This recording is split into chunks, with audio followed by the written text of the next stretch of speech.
Bonjour et bienvenue à l'émission Les 12 travaux citoyens. Quand on pense à participation citoyenne, on pense d'abord au bénévolat traditionnel au sein d'organismes communautaires. Or, la participation citoyenne est beaucoup plus vaste que cela, et c'est ce que nous tenterons de démystifier au cours des 12 émissions de cette série, alors que nous vous ferons découvrir 12 facettes différentes que la participation citoyenne peut prendre. Choisir son implication, c'est choisir quelque chose qu'on a à cœur selon nos intérêts et nos valeurs. En effet, si une personne se lance dans une implication qui ne lui plaît pas vraiment, elle n'aura pas envie de persévérer à long terme, puisque chaque moment consacré à cette activité sera une corvée. Certains domaines soulèvent particulièrement les passions de bon nombre de gens, dont un qui est facilement remarquable et dont nous traiterons particulièrement dans cette émission, le sport. Le sport amateur au Canada compte plus de 3 millions de bénévoles. Le bénévolat sportif est l'un des plus importants secteurs d'action bénévole au pays. Posez-vous la question une seconde, ce que serait le sport sans l'apport inestimable de ces gens? Heureusement, ce n'est pas le cas, mais qu'est-ce qui peut bien pousser autant de gens à s'impliquer dans le milieu sportif? Bonjour, je m'appelle Danny Simard, je viens de Dolbeau-Mistassini et je suis impliqué dans le hockey mineur au niveau pré-novice.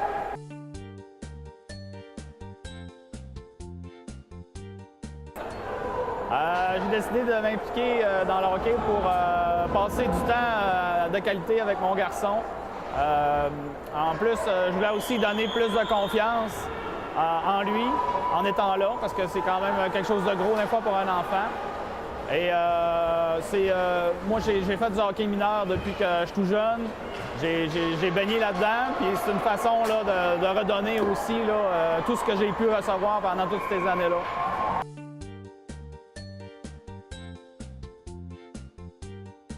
Ça m'apporte de partager une activité, quelque chose, une passion que j'ai en commun avec mon garçon. Puis ça, c'est vraiment le fun d'avoir ça. Là.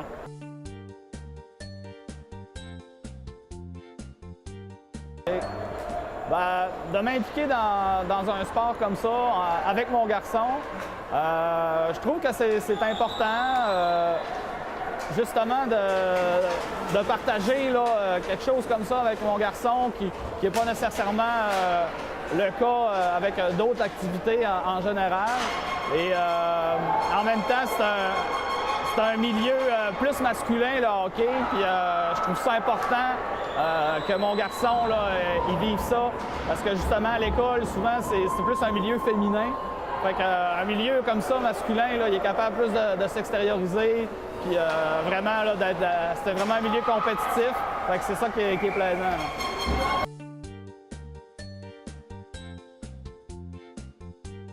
Oui, c'est quelque chose qui est vraiment important, de l'implication puis le bénévolat. Je pense seulement à des gens comme Vincent Duguay et Myriam Gagnon dans le pré-novice, qu'eux autres s'occupent logistique. Juste les heures de pratique, aussi de s'occuper de la gestion des équipements. Ça paraît pas, mais c'est vraiment important. Dans n'importe quel sport, d'ailleurs, si les parents ne s'impliquent pas, il n'y en aura pas d'activité physique. Puis là, les enfants n'auront plus rien à faire comme activité physique. Ça va être les jeux vidéo et ces choses-là comme ça. Là.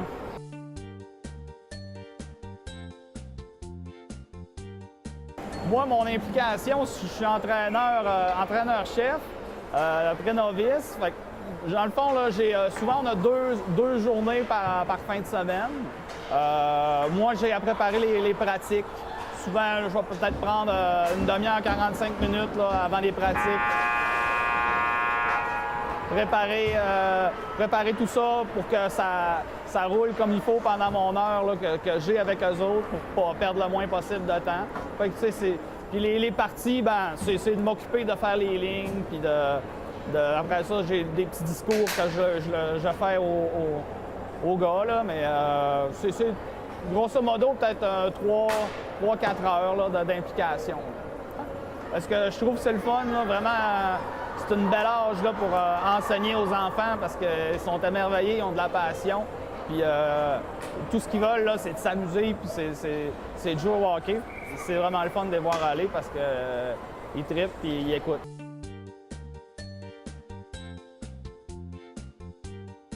Alors bonjour tout le monde, bienvenue à l'émission Les 12 travaux citoyens. Aujourd'hui, on a un volet sportif. Et on est en compagnie de Karine Doyon et Marie-Ève Roy. Bonjour, mesdames. Allô? Ça va bien? Oui. J'aimerais ça qu'à tour de rôle, vous présentiez. Toi, Marie-Ève. Moi, je suis agente de mobilisation à la participation citoyenne au Carrefour Jeunesse Emploi Comté-Roberval. Donc, dans le fond, ma fonction, c'est de sensibiliser les gens à l'importance, dans le fond, d'assurer leur rôle de citoyen. Moi, je travaille au Centre d'action bénévole à Saint-Félicien. Je m'occupe de la promotion de l'action bénévole pour toute la MRC Domaine du Roi, ce qui veut dire que j'accueille et oriente des bénévoles partout sur le territoire. Si on vient à la capsule vidéo qu'on nous a présentée par rapport au père qui s'implique dans le hockey mineur de son enfant, comment vous voyez ça, justement, ce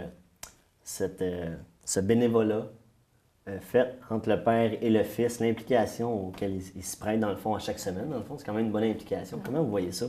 Je pense que Dani l'a super bien expliqué. C'est vraiment, d'abord et avant tout, une occasion de passer du temps de qualité avec son enfant. Les parents dont les enfants pratiquent des sports sont de toute façon là. Là, on parle de hockey. Les parents, même s'ils n'étaient pas impliqués, dans le fond, ils seraient à l'aréna quand même. Donc, c'est une façon de passer même un temps de plus grande qualité puisqu'il est avec lui pendant ce temps-là. Il le coach, il l'aide là-dedans. Puis, encore une fois, comme il l'a dit, c'est une façon de partager une passion là, puis d'avoir vraiment du bon temps père-fils. Le milieu sportif, c'est aussi un secteur où il y a une bonne proportion de bénévoles aussi, de par les jeunes. Fait que tout ce qui a trait au sport, en fait, il y a beaucoup de bénévoles qui donnent de leur temps. Puis c'est un bénévolat qui, par contre, n'est pas nécessairement reconnu à sa juste valeur parce qu'on ne le voit pas. C'est souvent le papa, la maman qui va s'impliquer, alors que ça prend une très grande place. Et si ces parents-là ne seraient pas là, bien, il y a bien des sports auprès des jeunes qui ne pourraient pas se donner parce qu'il y aurait un manque, là, finalement, d'implication. Si on écoute ici, quand on entend Dani, dans le fond, discuter de ça, lui, dans le fond, c'est un peu une forme de redonner au suivant, parce que lui-même, il était témoin de ça étant plus jeune. Et puis là, il comprend très bien, là, justement, la notion de, bien, si on veut que ça continue, il faut redonner. J'imagine que cette graine-là de redonner au suivant, elle germe dans beaucoup de vos bénévoles ou de que les gens vous côtoyez, justement, ça a germé à partir de l'enfance ou l'adolescence. Ça, j'imagine que vous êtes témoin de ça. Bien, souvent, quand on questionne les gens, en tout cas pour ma part au bureau, quand je rencontre des bénévoles et que je questionne un peu leur motivation à s'impliquer, souvent, c'est que c'est des gens qui ont reçu par le passé et qui ont le goût maintenant de redonner. Fait que pour eux, ça prend une notion autant plus grande, finalement, le bénévolat, et un autre sens, finalement, parce que ça va au-delà de dire, bien, je donne de mon temps, c'est qu'il y a un sentiment pas de devoir quelque chose, mais d'avoir le goût de rendre service à son tour. Fait que souvent, ça fait partie des motivations chez beaucoup de personnes. Puis, quand on parlait tantôt de temps de qualité, on se ramène encore à la fameuse notion de temps. C'est donner de son temps, offrir de son temps, partager le temps. Le temps de qualité, c'est quelque chose qui revient vraiment dans l'implication citoyenne. Tout à fait. Puis là, dans ce cas-là, bien, c'est un temps de qualité en famille. Sauf qu'on a compris aussi que ça demandait beaucoup de temps d'être impliqué parce que, oui, c'est de coacher, c'est les pratiques, c'est d'aller aux parties. C'est un peu tout ça. Donc, c'est une implication qui demande beaucoup de temps. Et on le sait, les jeunes familles, les parents de jeunes enfants, tout ça, sont déjà très occupés dans une semaine. Donc, c'est une façon aussi de gérer le temps, si on peut dire, parce que il passe du temps avec son enfant, mais il s'implique en même temps. Donc, c'est une belle façon là, de concilier son implication avec sa vie de tous les jours. Vous, dans le fond, au Centre d'action bénévole, y a-t-il plusieurs bénévoles qui s'impliquent dans le milieu sportif, justement? Oui, sauf que souvent, c'est fait de manière informelle dans le sens où ils ne viennent pas nécessairement nous voir chez nous. Souvent, ça va se faire en dehors des services, je dirais, formels du Centre d'action bénévole. Parce que ce qu'il faut savoir, c'est que les gens qui viennent nous voir chez nous, c'est que souvent, ils ont besoin d'aide pour leur démarche. Ils ont besoin d'être accompagnés parce qu'ils ne savent pas trop. Dans le cas, souvent, du sportif ou du culturel, ces gens-là, ils vont être impliqués un peu par la force des choses. Fait qu'ils ne vont pas nécessairement utiliser nos services, mais ils vont le faire, je dirais, d'une autre façon, de par l'inscription de leurs jeunes au hockey. Puis on parlait, bon, dans ce cas-ci, c'est le hockey, on parle de coacher des games, d'amener son jeune à l'aréna, mais il y a toutes sortes d'implications autres. Si on prend, par exemple, une troupe de théâtre, ça peut être de coudre des costumes pour le spectacle, ça peut être d'aider à la levée de fonds. Il y a plein de façons, finalement, de s'impliquer là, dans le domaine sportif, culturel aussi. Là. Parfait. Bien, on va poursuivre avec le visionnement de la deuxième capsule vidéo. Puis au retour aussi, j'aimerais ça qu'on discute du fameux temps. Comment on fait pour reconnaître les bénévoles, leur implication par rapport au temps qui s'implique là-dedans? Donc, on va aller visionner ça. Moi, mon plan, c'est d'être capable d'en mettre de côté. Moi, mon plan, c'est de travailler encore longtemps. Ça me garde jeune, et en plus, j'y gagne. Moi, mon plan, c'est d'en faire un peu plus pour aider ma famille.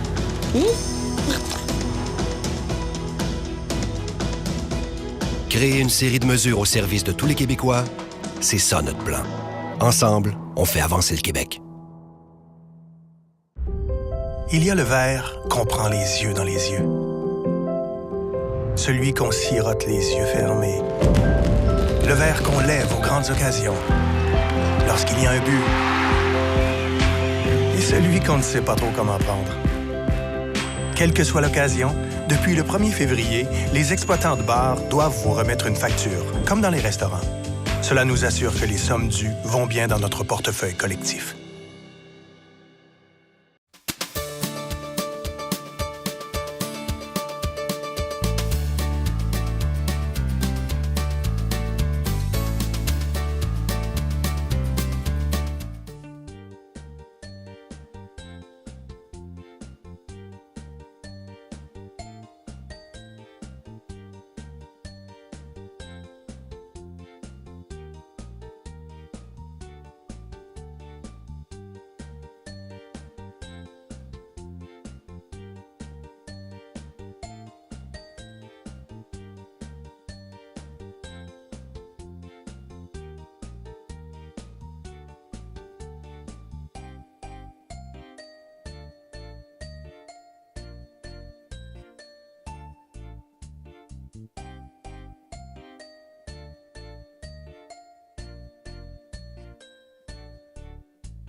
Jean-Michel Gobeil, entraîneur vidéo des Saguenay-Chicoutimi de la Ligue de hockey junior majeur du Québec.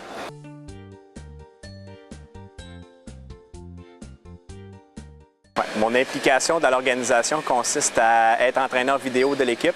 Ça consiste à découper toutes les séquences de parties pour les entraîneurs et pour qu'ils puissent le montrer aux joueurs entre les périodes ou entre les matchs. C'est une implication d'une durée d'à peu près 10-15 heures par semaine. Donc, il y a des possibilités de suivre l'équipe aussi à l'extérieur. Donc, c'est vraiment là, une implication vraiment très intéressante.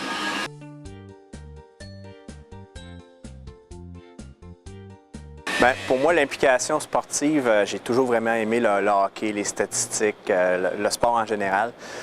Puis le fait aussi de travailler pour une organisation aussi prestigieuse que les Saguenayens, bien, ça m'a donné un bon boost, puis ça m'a donné une bonne estime de soi, puis une bonne compréhension du niveau hockey aussi, parce que ça m'a amené à différents niveaux. Comme exemple, il y a 2 ans, j'ai été entraîneur vidéo de l'équipe du Québec, des moins de 17 ans, là, donc au Cap-Breton. Donc ça a vraiment été une implication là, qui a vraiment marqué là, mon expérience avec les Saguenay depuis... c'est ma 7e saison cette année.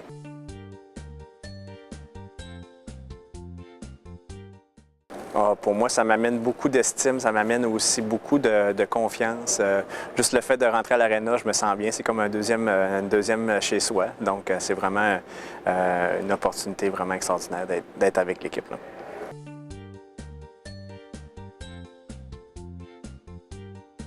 Bien, moi, qu'est-ce que ça apporte? Ça amène vraiment, là, personnellement, ça m'amène vraiment une expérience pour pouvoir développer les joueurs. Les joueurs ont beaucoup tendance à regarder les vidéos pour apporter des correctifs, les bons coups, les moins bons coups. Donc, ça peut vraiment les aider dans leur cheminement au niveau athlète. Donc, ça peut vraiment donner un bon coup de main par rapport à ça.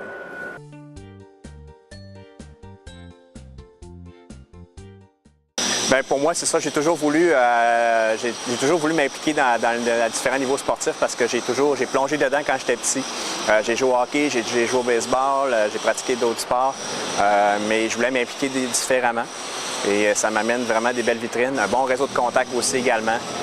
Donc, c'est vraiment là, très bon pour moi.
Alors, mesdames, on est de retour.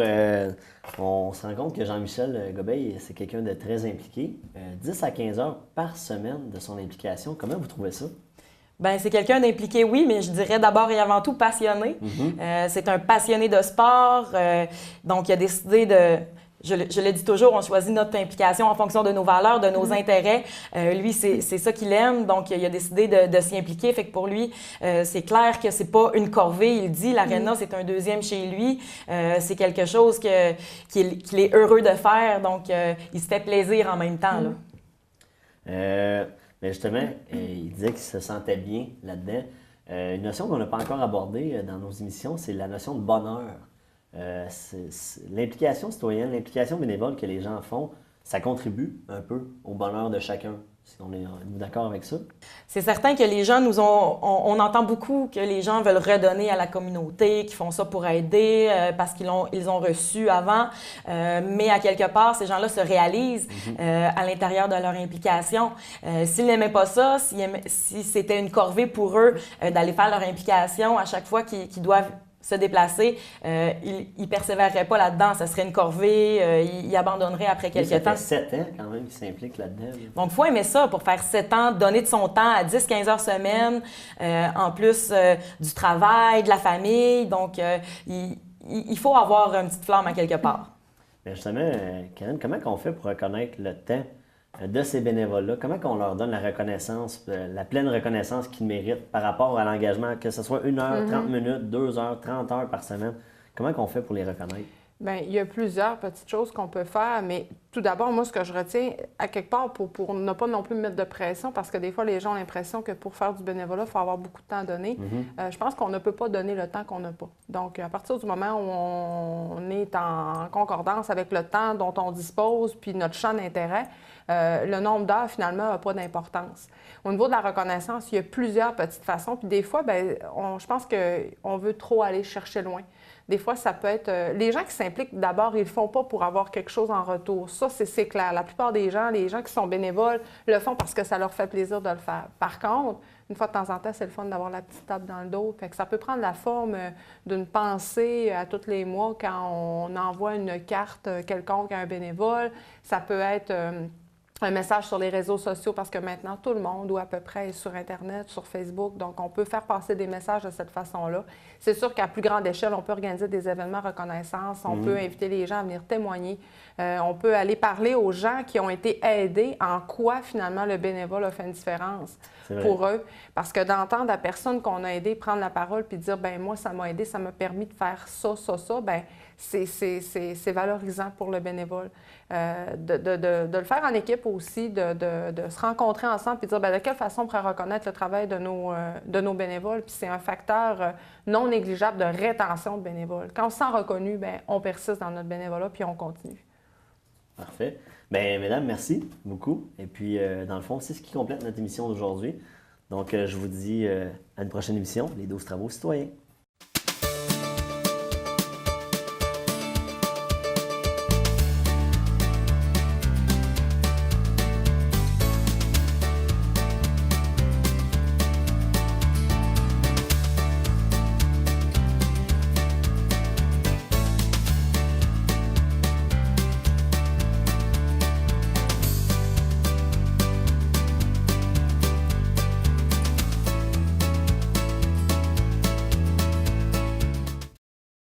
Stéphane Turcotte, technicien informatique.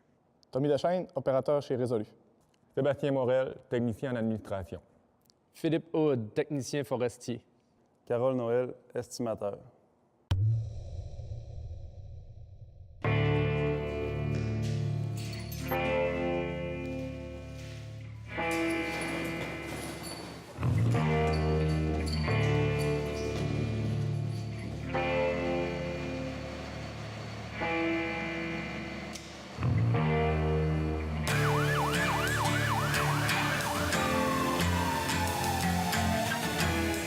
C'est sûr que concilier travail, famille, pompiers, ça demande des ajustements au début. S'assurer que si on part faire des commissions, c'est moi qui pars avec le bébé. Comme ça, s'il y a un corps, il peut y aller directement. Quand j'étais petit, je voyais les camions de pompiers. C'était merveilleux de voir ça. Puis je me suis toujours dit qu'un jour, je serais dans ce camion-là. Puis en vieillissant, On se rend compte qu'on développe peut-être une passion vis-à-vis de ce métier-là, même si on ne réussit pas à en faire un métier complètement, bien, on a l'opportunité dans des villes comme ici d'être à temps partiel. La formation est très stimulante, est bonne pour notre estime de soi. Je suis heureux de moi-même. Après un bon feu, on vient épuisé, mais content d'avoir fait notre travail. Savoir que ton chum est pompier, c'est rassurant. C'est sûr que ça donne des revenus de plus, ça c'est un avantage.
Hey! Allez jouer dehors!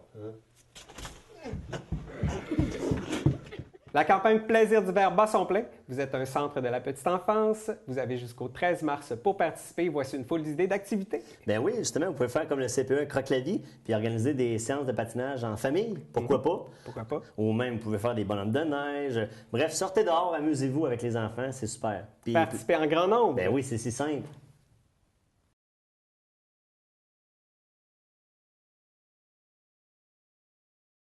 Oui, bon, hein? Oui, bon. Hey! Allez jouer dehors!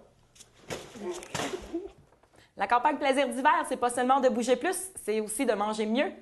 Guillaume, est-ce que ça veut dire qu'on peut plus manger de poutine, ça? Non, non, c'est pas ça. Mais on peut quand même. Il y a plein d'idées ici là, qu'on peut offrir une alternative plus saine durant la campagne.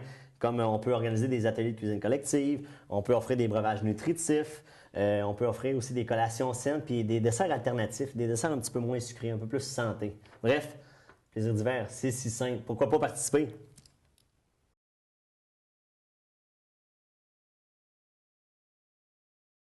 T'étais lesbienne.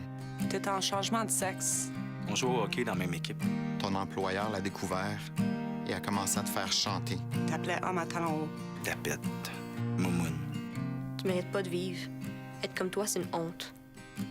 Juste de pas rire avec les autres, ça t'aurait peut-être aidé. J'aurais dû intervenir. J'aurais dû exiger du respect. Je t'abandonnerai pas. Je dénoncerai. Prochaine fois, j'aimerais ça faire une différence.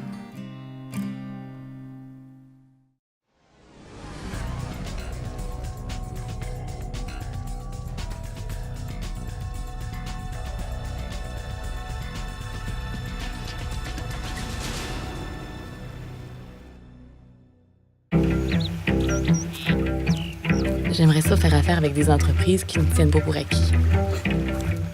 Des entreprises qui acceptent de s'améliorer et qui tiennent compte de mes besoins et de mes préoccupations. Est-ce que ça se peut, ça, chez nous? Bienvenue chez vous. Christine Larocque, représentante des services à la clientèle. Ici, on travaille tous les jours à réduire le temps d'attente pour vous donner un meilleur service.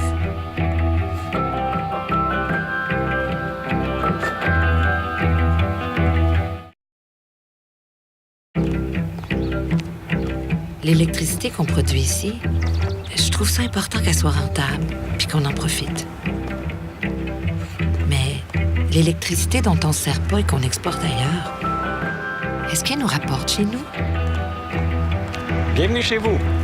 Louis Vézina, conseiller en exportation. L'an dernier, nos exportations d'énergie propre ont rapporté plus de 800 millions de dollars au Québec.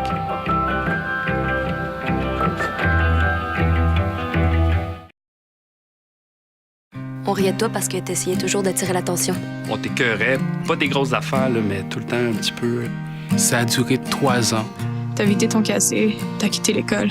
Tu m'as dit, vous autres, vous avez scrappé mon primaire. Si t'as refait, je te défendrais.